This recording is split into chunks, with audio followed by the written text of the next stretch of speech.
everybody, happy Easter! I hope everybody's had lots of fun this morning eating their wonderful chocolate Easter eggs. I know I did. My sister Elsa brought me an Easter egg and it was about this big. It was amazing. I haven't eaten all of it, only most of it. But don't tell Elsa that yet, will you? I'm only joking. I haven't eaten all of it really. I'm going to read you a story today that the Easter Bunny has sent to me all about the very first Easter, and he asked me if I would come on this very special day and read it just for you. I hope that's okay. Are you ready? Is everybody going to listen carefully to my story? Well, let me open it up then.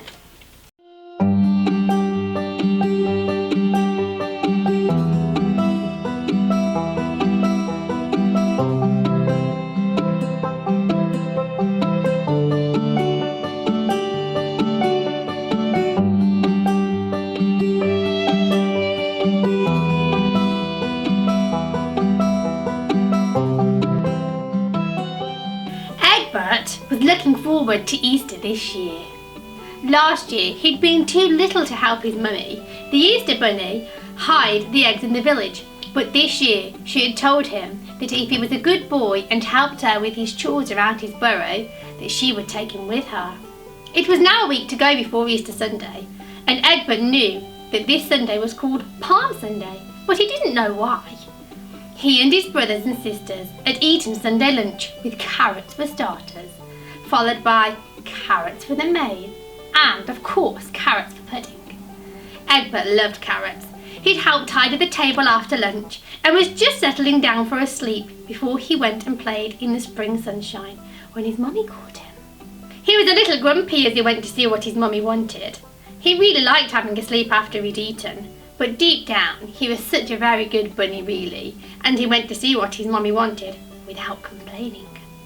"Ah, there you are," said Mrs. Bunny. "Sit down because I have something important to tell you." "Do you still want to come with me next Saturday night to hide the Easter eggs?" she said. "Oh yes, Mummy, I really do," Eggbert replied. "Then you need to hear some important things before we go," she said.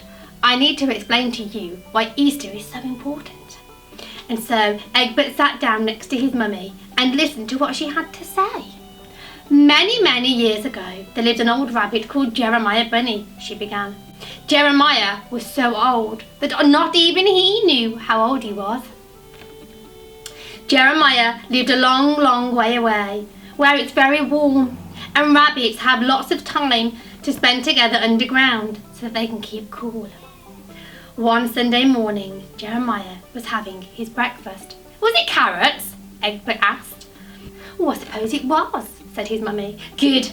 I like carrots," he replied, and he imagined old Jeremiah eating his breakfast. "Can I carry on with my story now?" said his mummy. "Oh yes, please do, Mummy. Sorry for interrupting," Eggbert said. As I said, Jeremiah was eating breakfast when he heard a commotion. He rushed out of his burrow and looked from behind a thick bush to see what was causing the noise. He saw a crowd of people lining the road and shouting to a man who was riding on a donkey and putting leaves from a tree called a palm tree on the floor in front of him. It was their way of saying that they thought he was very special. Oh, Mummy, today's called Palm Sunday, isn't it?" said Eggbert excitedly, completely forgetting that only a moment before he'd told Mummy he wouldn't interrupt. "Yes, it is," said his mummy, "and today is the day that people all around the world remember that event." "What happened next?" Eggbert asked. Well, Jeremiah saw the man many times over the next few days, talking with his friends about the events that had been happening in Jerusalem. "Where's Jerusalem?" asked Eggbert. "This is the city near where Jeremiah lived. He lived in a lovely garden on a hill that overlooked the city, and the man and his friends would go there every night and talk about what had been happening in the city that day, and then they slept in the garden." Before Eggbert could ask his next question, his mother said they slept in a garden because they were travellers. The man was a good man who did good things and taught people about God. His name was Jesus.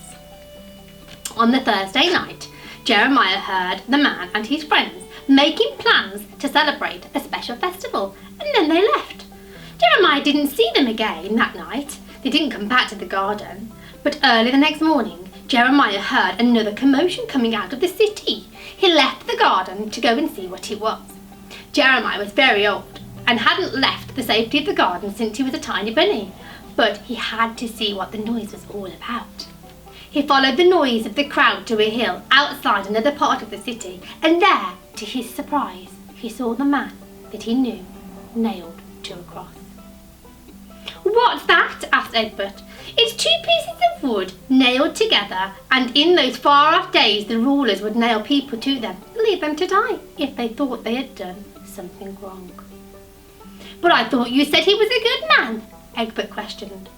And so he was, but he upset the rulers by telling them the truth about things they didn't want to hear, such as how to treat each other properly, not to be selfish or nasty to each other, and how to put God first in everything.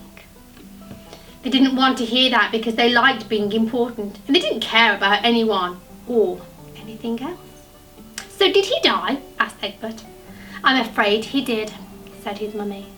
"And they buried him in a cave and put a big heavy rock in front of it, which is what they did in those days." Jeremiah saw all that had happened, and he went back home feeling very, very angry. Eggbert began to cry.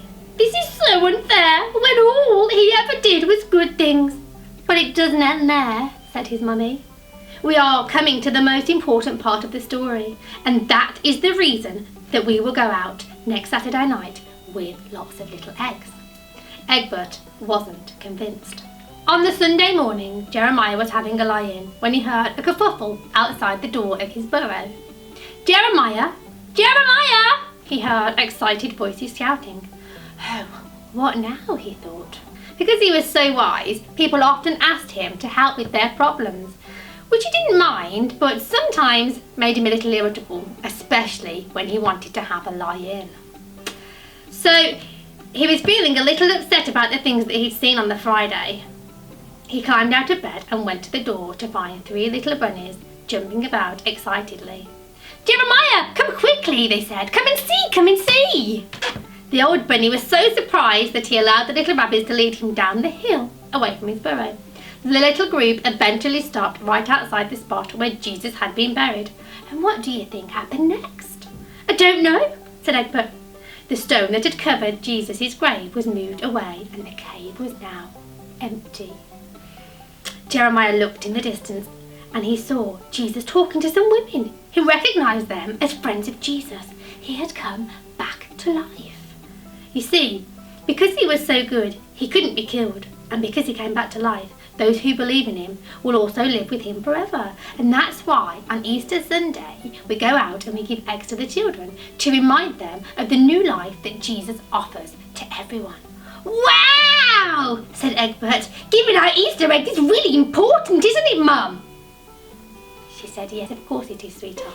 But it's not as important as being nice to everybody, just like we were told to be like by Jesus, isn't it? And it's not as important as remembering that we have to live just how Jesus wanted us to live." Thank you for listening to my story, everybody. Have a lovely Easter. Goodbye.